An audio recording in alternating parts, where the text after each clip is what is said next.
Hello दोस्तों, welcome to the my YouTube channel educational point. स्वागत है आपका मेरे इस नए वीडियो में।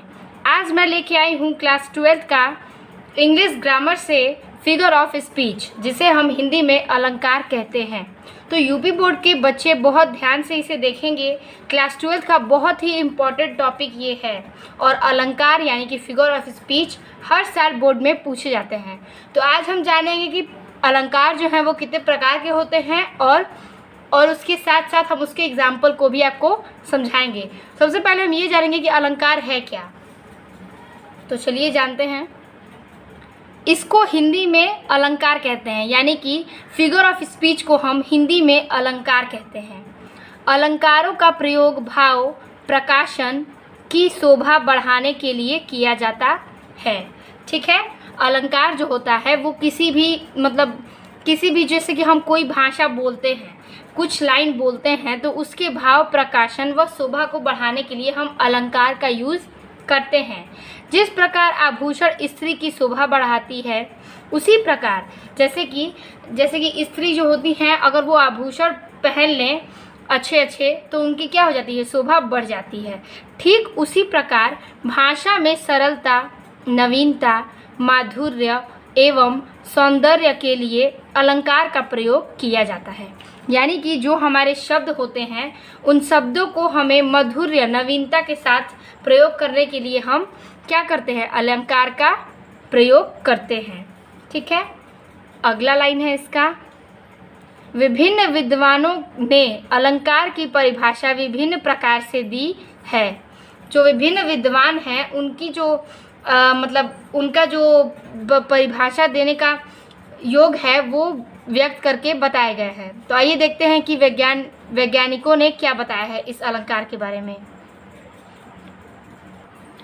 तो जो वैज्ञानिक हैं उन्होंने दिया है, a figure of speech is deviation from the ordinary use of word with a view to increasing their effect. ठीक है, तो इसके कहने का मतलब ये है कि अलंकार जो है वो उल्लंघन करता है। ठीक है, अलंकार जो है वो क्या करता है, उल्लंघन करता है। और जो आप सामान्य तौर पर भाषा का यूज़ करते हैं उसका उल्लंघन क्या करता है, अलंकार करता है। जैसे कि कोई भी हम शब्द बोलते हैं, ठीक है, तो उसका बीच में जो तोड़ होता है, यानी कि बीच में इंटरफेयर होता है, उसे हम उल्लंघन भी कहते हैं। तो किसी शब्द के बीच में अगर उल्लंघन हो, उसी को हम क्या कहते हैं, फिगर ऑफ स्पीच। ठीक है, तो ये दिया था कौन से वैज्ञानिक ने, तो नेस्फील्ड ने। नेस्फील्ड वैज्ञानिक के तौर पे फिगर ऑफ स्पीच हम इसी को कहते हैं। अब दूसरे जो वैज्ञानिक है उन्होंने दिया है कि a figure of speech is a departure from the ordinary form of expression or the ordinary course of idea in order to produce a greater effect। ठीक है, उनके पीसी वीरेन के नज़र में, यानी कि ये लिखे हैं पीसी वीरेन ने, तो पीसी वीरेन के नज़र में अलंकार को इस भाव में व्यक्त किया है। जैसे कि फिगर ऑफ स्पीच, यानी कि जो फिगर ऑफ स्पीच का मतलब क्या है, अलंकार। तो अलंकार जो है, और ये डिपार्चर यानी कि प्रस्ताव। ठीक है, तो ये जो अलंकार है, यानी कि अलंकार वह होता है जिसमें समान अभिव्यक्ति या विचार की समान धारा से हटकर बात की जाती है। ठीक है, अगर कोई भी बात हो, उससे हटकर उसी के बारे में अगर हम बात करें, उसी को हम क्या कहते हैं, अलंकार कहते हैं, ताकि अधिक प्रभाव उत्पन्न हो सके।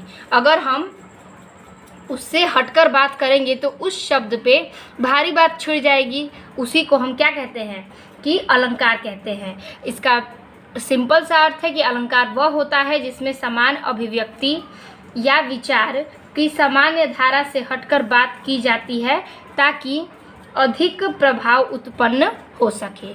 और ये कहा है पीसी वीरेन ने। ठीक है, तो इसी प्रकार से ये दोनों अलंकार के उन्होंने क्या दिए हैं, अपने भाव को प्रकट किए हैं कि अलंकार इंग्लिश में क्या क्या होता है। तो इंग्लिश में तो हम यही कहेंगे, और हिंदी में तो अलंकार आपको पता ही है कि किसी शब्दों का उल्लंघन करते हैं सामान्य तौर पर भाषा की, उसे ही हम क्या कहते हैं, अलंकार कहते हैं। तो अब हम जानेंगे कि अलंकार कितने प्रकार के होते हैं। तो आइए देखते हैं। देखेंगे टाइप्स ऑफ स्पीच, मतलब types of figure of speech. ठीक है, तो there are 7 types of the figure of speech. ठीक है, तो देखिए जो अलंकार के प्रकार हैं वो आमतौर पर यानी कि 12th स्टैंडर्ड के बच्चों के लिए 7 प्रकार के होते हैं। ऐसे तो अनेकों अलंकार हैं, लेकिन क्लास 12th के बच्चों के लिए आपको सिर्फ 7 ही अलंकार इस चैप्टर से पढ़ने हैं। ठीक है, तो ग्रामर का जो टॉपिक है फिगर ऑफ स्पीच, उसमें से आप 7 अलंकार जो है मैं आज आपको बताऊंगी। तो 7 अलंकार को पहले हम जान लेते हैं। तो पहला अलंकार है सिमली, जिसको हम इंग्लिश में सिमली कहते हैं और हिंदी में उपमा अलंकार। ठीक है, दूसरा नंबर पे आता है मेटाफर, जिसको हम हिंदी में रूपक अलंकार कहते हैं। तीसरा है पर्सोनिफिकेशन, जिसे हम हिंदी में मानवीकरण कहते हैं। चौथा नंबर है एपोस्ट्रॉफी, जिसे हम संबोधन कहते हैं। और 5वां नंबर है ऑक्सीमोरॉन, यानी कि विरोधाभास अलंकार। 6वां नंबर है हाइपरबोल, यानी कि अतिशयोक्ति अलंकार। और लास्ट है हमारा 7वां ओनोमोटोपिया, जिसे हम कहते हैं ध्वनि सूचक। तो इस प्रकार से हमारे 7 फिगर ऑफ स्पीच के प्रकार हैं। तो इन 7 को हम बारी बारी से जानेंगे। जैसे कि सिमली है तो उपमा अलंकार, तो उपमा अलंकार क्या है इसे हम डिफिनीशन के साथ 5-5 एग्जाम्पल के तौर पे आपको समझाएंगे। बहुत ही आसानी से इसका आपको डिफिनीशन लिखना है और उसके साथ साथ आपको जो इजी लगेगा उसको आप एग्जाम्पल में लिख सकते हैं। तो चलिए देखते हैं। सबसे पहले हमारा क्या है सिमली। तो सिमली क्या है आइए देखते हैं। तो सबसे पहले हम देखेंगे सिमली का डिफिनीशन हम लिखेंगे कि a simile is a comparison between 2 object of different time which have least 1 point in common. The words as like or so are used for comparison. ठीक है, तो ये देखिए ये इसका क्या है डिफिनीशन है इंग्लिश में। ए सिमली इज ए कंपैरिजन, यानी कि उपमा अलंकार जो है वो between 2 object of different time. उपमा अलंकार दो भिन्न प्रकार की वस्तुओं की तुलना होती है। विच have least 1 point in common. ठीक है, जिसमें कम से कम एक गुण क्या होते हैं समान होते हैं। द वर्ड एज लाइक और सो आर यूज्ड फॉर कंपैरिजन। समान होते हैं। एज लाइक और शो शब्दों के लिए प्रयोग सामान्यतः व्यक्त करने के लिए किया जाता है। तो इसका जो डिफिनीशन है बहुत ही इजी है, आप इसे पहले नोट कर लीजिएगा। और इसका अर्थ मैं आपको समझा चुकी हूँ कि उपमा अलंकार 2 विभिन्न प्रकार की वस्तुओं की तुलना के लिए किया जाता है, जिसमें कम से कम एक गुण समान होने चाहिए। ठीक है, एक गुण समान होते हैं। और एज लाइक और शो शब्दों का प्रयोग हम क्या करेंगे व्यक्त करने के लिए उपमा अलंकार का यूज़ करते हैं। तो अब हम इसका क्या देखेंगे एग्जाम्पल। तो चलिए हम इसका एग्जाम्पल लिखते हैं। हमारा पहला एग्जाम्पल है her eyes shine like star.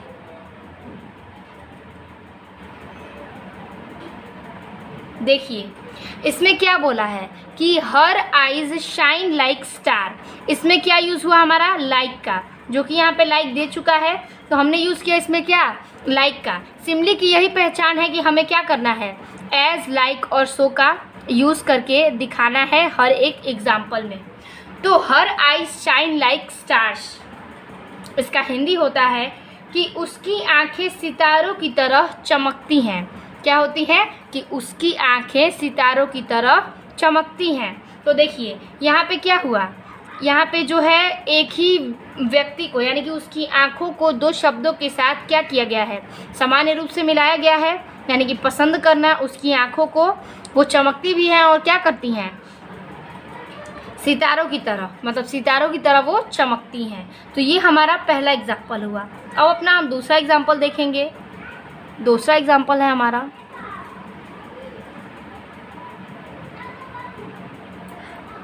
He is as brave as a lion, as a lion. ठीक है, कि he is as brave as a lion. तो इसके कहने का तात्पर्य ये है कि वह शेर की तरह बहादुर है। ठीक है, एक व्यक्ति है जो जिसे दर्शाया जाता है कि वो शेर की तरह क्या है, बहादुर है। तो इसमें भी उनके गुण मिल रहे हैं, यानी कि एक ही व्यक्ति को शेर की तरह और बहादुर व्यक्त किया जा रहा है। तो यही इसमें कहना था कि वो जो है शेर की तरह तो इस प्रकार से हमारा तीसरा एग्जाम्पल है कि हर लाफ्टर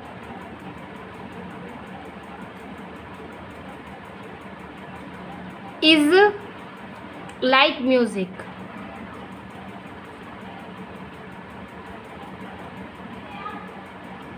ठीक है, तो इसके कहने का मतलब ये है कि ही इज़ लाइक म्यूज़िक। इसमें भी लाइक का यूज़ हुआ है, तो इसके कहने का तात्पर्य ये है कि ये भी सिमिली है, व्यक्त कर रहा है ये। तो इसका अर्थ है कि उसकी हंसी संगीत की धुन की जैसी है, यानी कि उसकी जो हंसी है वो संगीत के धुन के जैसी है। अब हमारा चौथा एग्जाम्पल हो जाएगा कि he is as cold as ice, cold as ice. ठीक है, ये हो गया हमारा चौथा एग्जाम्पल कि he is as cold as ice. तो इसके कहने का मतलब ये है कि वह बर्फ़ की तरह ठंडा है। क्या है, वह बर्फ़ की तरह ठंडा है। अब हमारा पांचवा एग्जाम्पल है कि she is as steady as a rock. इसके कहने का तात्पर्य ये है कि वह पहाड़ की तरह अड़िग है। क्या है, वह पहाड़ की तरह अड़िग है। तो ये जो हो गया हमारा 5 हो गया सिमिली का एग्जाम्पल। ठीक है, तो इसी प्रकार से हम बारी बारी से सातों फिगर ऑफ स्पीच को देखते हैं। तो चलिए अब बारी है दूसरे फिगर ऑफ स्पीच की, जिसका नाम है मेटाफर। तो चलिए इसका हम सबसे पहले डिफिनीशन देख लेते हैं।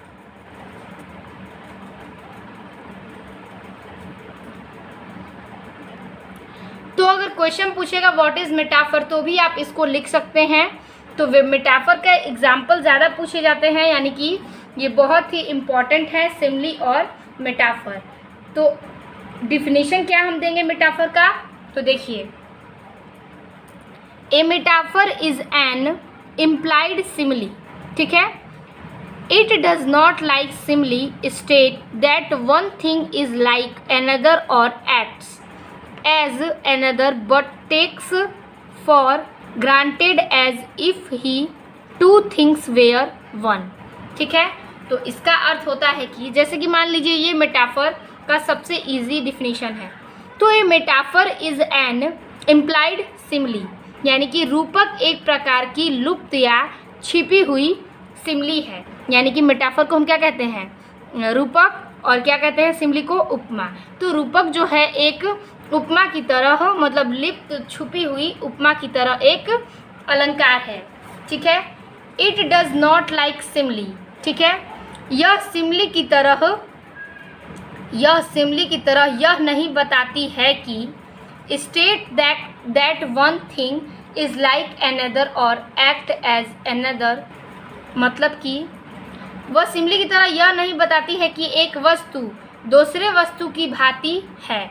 ठीक है, वह सिमिली यानी कि उपमा की तरह ये नहीं बताती है कि एक वस्तु दूसरे वस्तु की भांति है, but takes for granted as if he two thing were one. यानी कि इसके कहने का तात्पर्य ये है कि परंतु यह प्रकट करती है कि दोनों वस्तुएं एक ही हैं। ठीक है। जैसे कि हम सिमिली में क्या किए थे, उन दोनों की तुलना करते थे एक ही वस्तु से, लेकिन मेटाफर का मतलब ये है कि ये प्रकट करती है कि दोनों वस्तुएं क्या हैं, एक ही हैं। ठीक है, तो रूपक एक प्रकार की लुप्त या छिपी हुई सिमिली है, और यह सिमिली की तरह यह नहीं बताती है कि एक वस्तु दूसरे की भांति है, परंतु यह प्रकट करती है कि दोनों वस्तुएं एक ही हैं। तो ये हो गया आपका मेटाफर का डिफिनीशन, आप इसे नोट कर लीजिएगा। अब हम जानेंगे इसके एग्जाम्पल। तो हमारा पहला एग्जाम्पल हो जाएगा कि ही इज ए वॉकिंग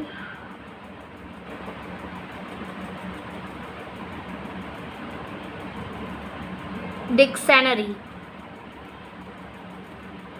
ठीक है, he is a walking dictionary, यानी कि वह एक चलता फिरता शब्दकोश है। क्या है, वह एक चलता फिरता शब्दकोश है। अब हमारा दूसरा एग्जाम्पल हो जाएगा इसी प्रकार से, बहुत इजी एग्जाम्पल है जो कि मैंने सारे फिगर स्पीच में 5-5 एग्जाम्पल आपको बताऊंगी, तो आप नोट करना ना भूलें। दूसरा एग्जाम्पल है हमारा, life is a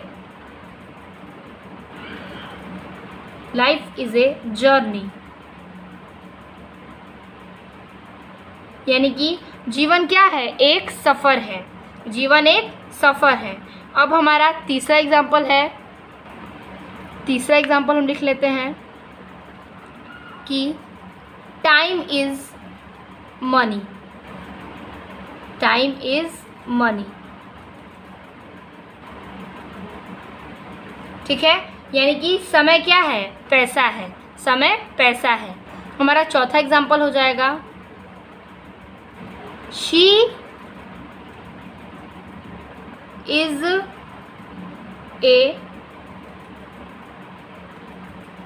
shining star. She is a shining star. इसके कहने का अर्थ ये है कि वह एक चमकता हुआ सितारा है। क्या है, वह एक चमकता हुआ सितारा है। अब हमारा आखिरी एग्जाम्पल है कि his heart is stone. His heart is stone, उसका दिल क्या है, पत्थर है।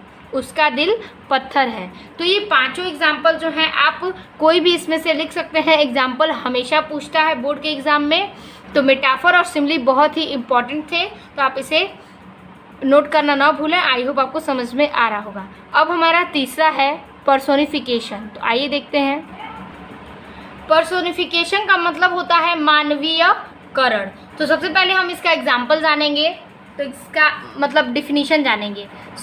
डिफिनीशन हम देखते हैं कि is personification lifeless object and abstract ideas or thought of a person having life। ठीक है, ये हो गया उसका क्या, इंग्लिश में डिफिनीशन। अब इसके हम हिंदी को समझते हैं कि इस अलंकार में, ठीक है, इस अलंकार में निर्जीव वस्तुओं का भाव, ठीक है, जैसे कि मानवीयकरण जो है, इस अलंकार में निर्जीव वस्तुओं का भाव को सजीव मानकर व्यक्ति के रूप में हम वर्णन कर दिखाते हैं। ठीक है, तो इस अलंकार में जो है निर्जीव वस्तुएं, ठीक है, निर्जीव वस्तुएं जो हैं उसके हम भाव को सजीव मानकर, जो निर्जीव वस्तु है उसको सिर्फ हम भाव को क्या मानेंगे, सजीव मानेंगे, और उसे हम मानकर व्यक्ति के रूप में व्यक्त करते हैं, यानी कि वर्णन करते हैं, उसी को हम क्या कहते हैं, मानवीयकरण। तो अब हम इसका एग्जाम्पल देख लेंगे। तो इसका एग्जाम्पल हो जाएगा,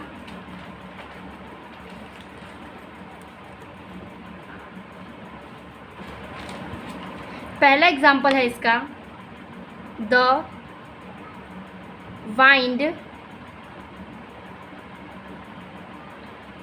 whisper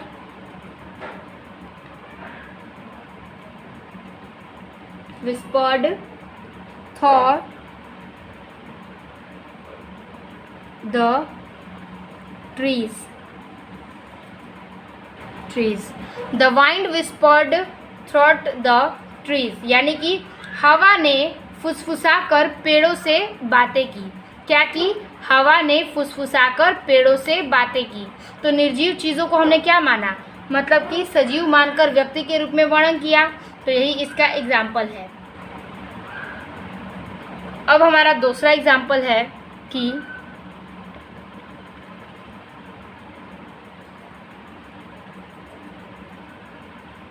opportunity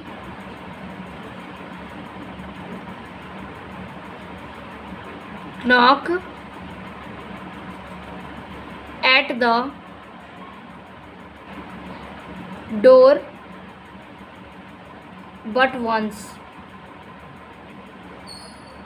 opportunity knocked at the door but once, यानी कि इसके कहने का मतलब है अवसर केवल एक बार ही दरवाज़ा खटखटाता है.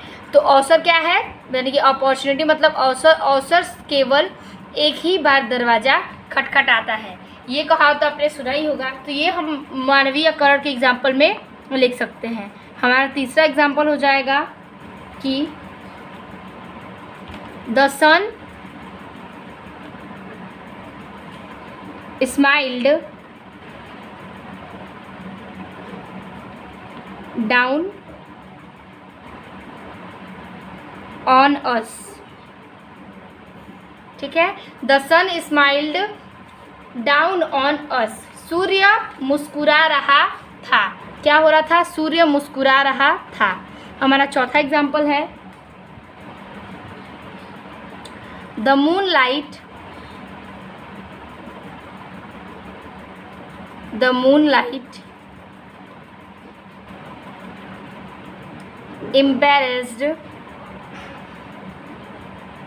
embarrassed the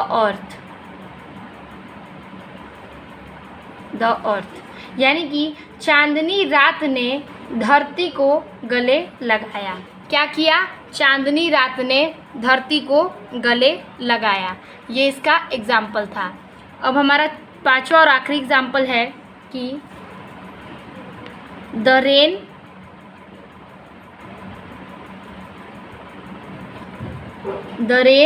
danced on the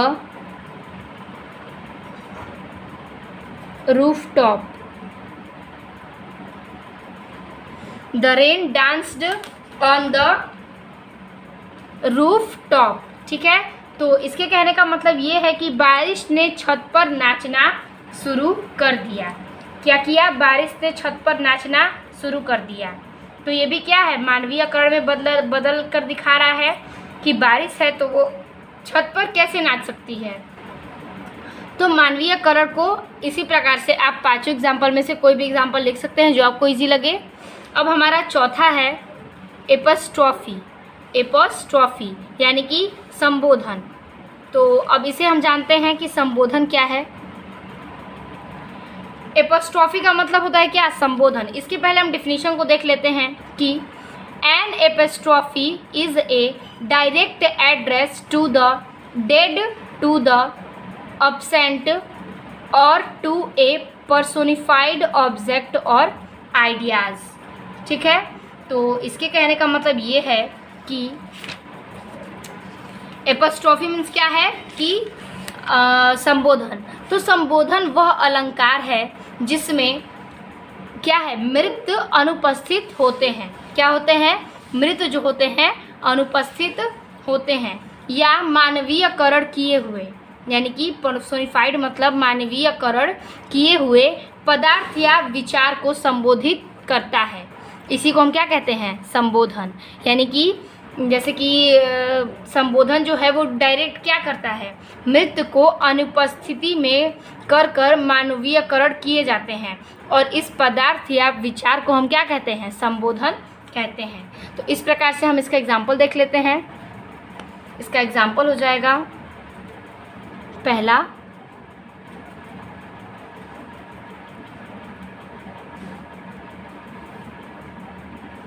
ओ, इसमें संबोधन का चिन्ह हम जरूर व्यक्त करेंगे. ओ सन, how bright you shine.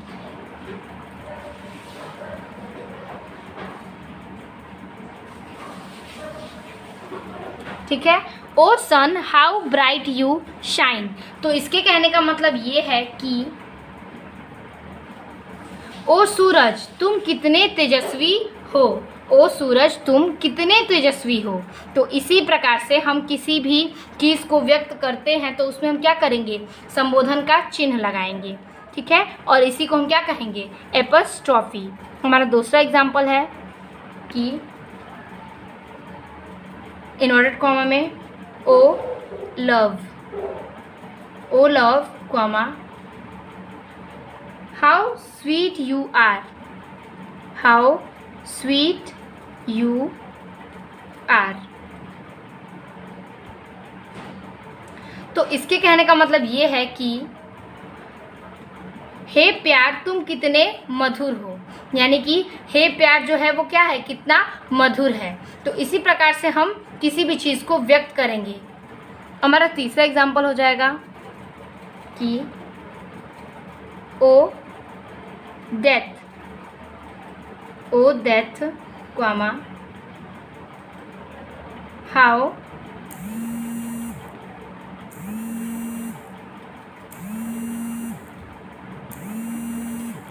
inevitable you are। ठीक है, O death how inevitable you are.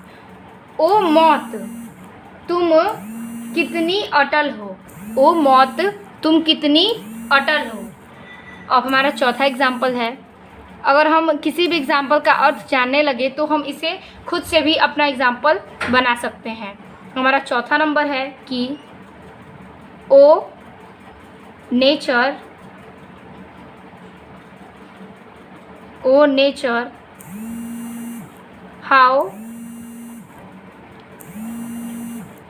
How beautiful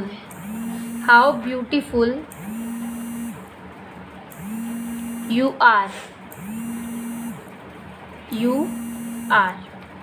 O nature how beautiful you are. हे प्रकृति तुम कितनी सुंदर हो। हे प्रकृति तुम कितनी सुंदर हो। आप चाहें तो इसका अर्थ लिख भी सकते हैं, जैसे मैंने बोला कि हे प्रकृति तुम कितनी सुंदर हो। तो आपको अगर अर्थ समझ में आता रहेगा तो आप तुरंत समझ के लिख सकते हैं। हमारा पांचवा एग्जाम्पल है, तो इस प्रकार से हमारा पांचवा एग्जाम्पल है कि O time comma how relentless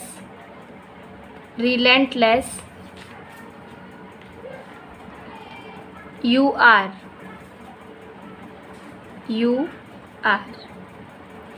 आप ये संबोधन का चिन्ह लगाना नहीं भूलिएगा क्योंकि ये बहुत ही इम्पोर्टेंट है, उसको व्यक्त करता है। तो O time how relentless you are, यानी कि ओ समय तुम कितने निर्दयी हो। रिलेंटलेस का मतलब होता है निर्दयी, कि ओ समय तुम कितने निर्दयी हो। तो इस प्रकार से एपस्ट्रॉफी के भी हमारे पांचों एग्जाम्पल्स कंप्लीट होते हैं।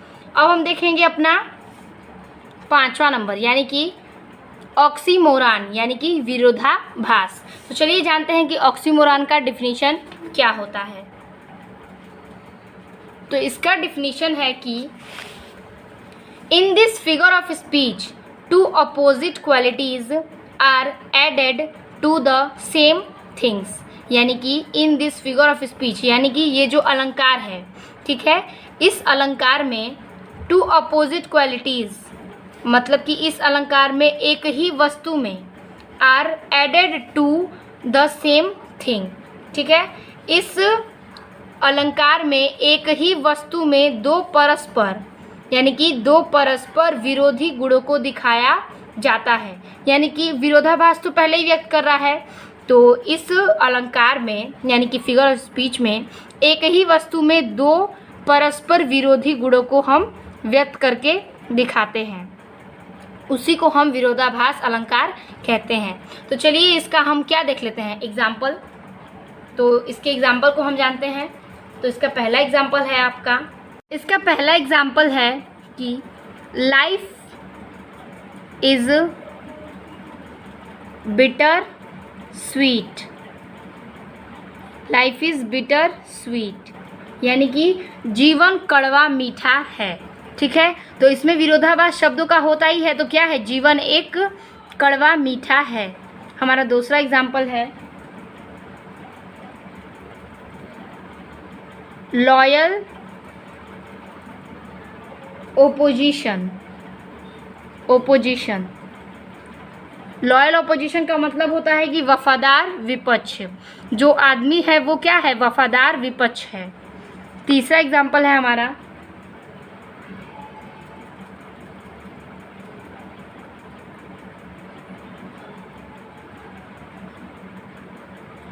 It's my only choice.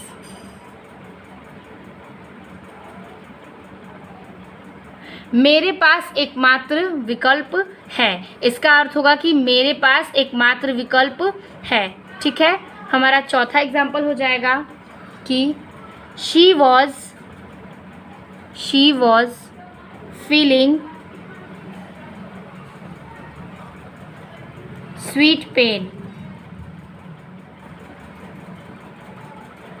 She was feeling sweet pain, इसके कहने का अर्थ ये है कि उसे मीठा दर्द हो रहा था। अब हमारा पांचवा और लास्टवा एग्जाम्पल है कि ही इज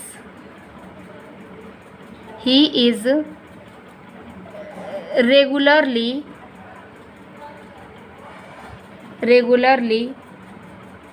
इरेगुलर। ठीक है, इसका मतलब ही इज रेगुलरली इरेगुलर, इसका अर्थ यह है कि वह नियमित रूप से अनियमित है। वह नियमित रूप से क्या है, अनियमित है। अब हम देखेंगे अपना छठवां अलंकार, यानी कि छठवां है हमारा हाइपरबोले। इसको हिंदी में क्या कहते हैं, अतिशयोक्ति अलंकार। अतिशयोक्ति अलंकार को हम डिफिनीशन के तौर पे देखेंगे कि in hyperbole things are shown as greater or less better or worse than they really are. ठीक है, दे रियली आर। तो इसका मतलब ये होता है कि इस अलंकार में किसी बात को, यानी कि इस अलंकार में किसी भी बात को वास्तविकता से कही गई बात को, मतलब कि उस बात को, वास्तविकता की जो बात है उसे बढ़ा चढ़ाकर या बहुत घटाकर प्रतीत किया जाता है, उसे हम कहते हैं अतिशयोक्ति अलंकार। तो इसके कहने का तात्पर्य ये है कि ये जो अलंकार है वो किसी भी बात को, वास्तविकता से कही गई बात को बढ़ा चढ़ाकर या बहुत ही घटाकर व्यक्त किया जाता है, उसे हम कहते हैं क्या, हाइपरबोले। अब हमारा इसका पहला एग्जाम्पल है कि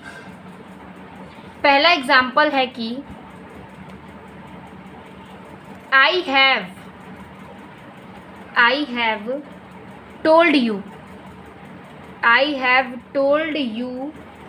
a 100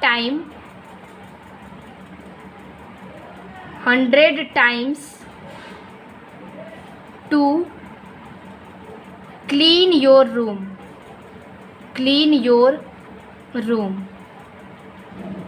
इसके कहने का मतलब ये है कि मैंने तुम्हें 100 बार बताया है कि कमरा साफ करो। उसने क्या बोला कि मैंने तुम्हें 100 बार बताया है कि कमरा साफ करो।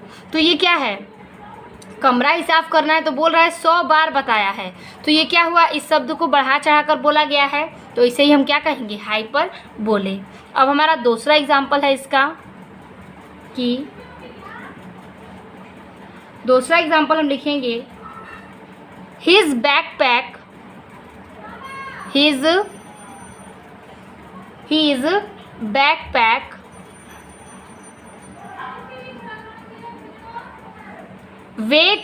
a ton। ठीक है, तो इसमें क्या करना है कि his backpack weight a ton, उसका बैग टन के वजन जितना है, उसका बैग एक टन के वजन जितना भारी है। तो ये भी बहुत ही बढ़ा चढ़ाकर शब्दों को यूज़ किया गया है, इसलिए ये भी इसका एग्जाम्पल है। हमारा तीसरा एग्जाम्पल है, तीसरा नंबर है कि she is as old as the hills। ठीक है, she is as old as the hills, इसके कहने का मतलब है कि वह पहाड़ों की तरह बुढ़िया है। ठीक है, वह पहाड़ों की तरह बूढ़ी हो चुकी है, इसके कहने का तात्पर्य ये है। हमारा चौथा एग्जाम्पल है कि I am so hungry, I am so hungry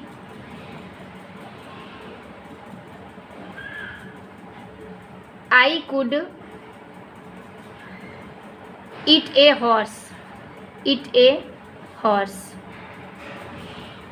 इसके कहने का तात्पर्य ये है कि I am so hungry I could eat a horse, मुझे इतनी भूख लगी है कि मैं घोड़ा खा सकती हूँ। मतलब कि उसे इतनी भूख लगी है कि वो घोड़ा भी खा सकती है। तो ये क्या हुआ, बहुत ही बढ़ा चढ़ा के शब्दों का यूज़ किया गया है। तो इसी प्रकार से आपको सारे एग्जाम्पल्स देने होते हैं। हमारा पांचवा और आखिरी एग्जाम्पल है इसका कि she is as thin as a toothpick, वह इतनी मोटी है कि वह दीवार पर चढ़ जाएगी। She is as thin as a toothpick, यानी कि वह इतनी मोटी है कि वह दीवार पर चढ़ जाएगी। तो ये सब क्या है, हाइपरबोले के एग्जाम्पल हैं। तो आप इसे नोट ज़रूर करें और आई होप आपको समझ में आ रहा होगा। अब हमारा लास्टवा और सातवां अलंकार है जो कि है ओनोमोटोपिया, यानी कि ध्वनि सूचक जिसे हम कहते हैं। तो ध्वनि सूचक क्या है, तो आइए सबसे पहले इसका हम डिफिनीशन देखते हैं कि in this figure of speech और साउंड, मतलब इन this figure of speech the sound suggested the things और मीनिंग। ठीक है, थिंग्स और meaning in this figure of speech, यानी कि इस अलंकार में the sound suggested the scenes और मीनिंग, इस अलंकार में शब्द की आवाज़ से जो अर्थ का बोध होता है। इसमें जो क्या है कि कोई भी शब्द होगा तो उसकी आवाज़ से उसका बोध किया जाएगा। सीन्स और मीनिंग, यानी कि इस अलंकार में शब्दों की आवाज़ का अर्थ का हम बोध कराते हैं। चलिए इसका एग्जाम्पल देखते हैं। तो इसका पहला एग्जाम्पल हो जाएगा कि इसका पहला एग्जाम्पल है buzz the sound of a bee flying around. तो बुझ मीन्स क्या होता है, यानी कि भनभनाहट। तो मधुमक्खी के उड़ने की आवाज़ क्या है, ये मधुमक्खी के उड़ने की आवाज़ को हम क्या कहते हैं, भनभनाहट। तो यही इसका एग्जाम्पल हो जाएगा कि जो भनभनाहट है वो किसकी आवाज़ है, तो वो मधुमक्खी के उड़ने की आवाज़ है। इस प्रकार से ये हमारा पहला एग्जाम्पल था। हमारा दूसरा एग्जाम्पल है कुकू। तो ये अब किसकी आवाज़ है, तो the call of A Kuku bird. ठीक है, यानी कि कुकू जो है वो पक्षी की पुकार है, कुकू पक्षी की पुकार है। हमारा तीसरा एग्जाम्पल है कि शीजल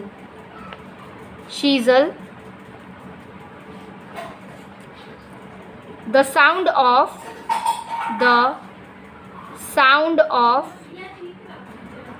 food frying in a pan. ठीक है, सीजल जो है वो क्या है, पैन में खाना तलने की ध्वनि है। पैन में खाना तलने की ध्वनि है क्या? सीजल। हमारा चौथा एग्जाम्पल है क्रंच। क्रंच, ठीक है। द साउंड ऑफ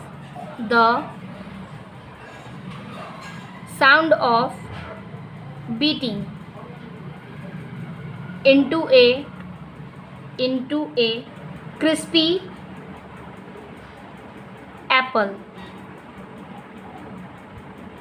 यानी कि जो क्रंची है, the sound of beating into A crispy Apple, यानी कि सुर्ख अंगूर खाने की ध्वनि है। सुर्ख अंगूर खाने की ध्वनि है क्रिस्पी एप्पल, ठीक है, जिसे हम क्रंच कहते हैं। पांचवा एग्जाम्पल है हमारा हिज। हिज, जिसमें हम देंगे the sound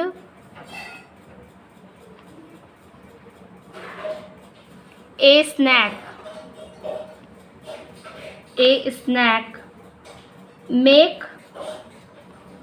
makes when it feels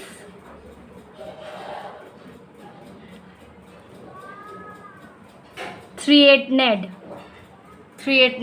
ठीक है। The sound a snake makes when it feels threatened, यानी कि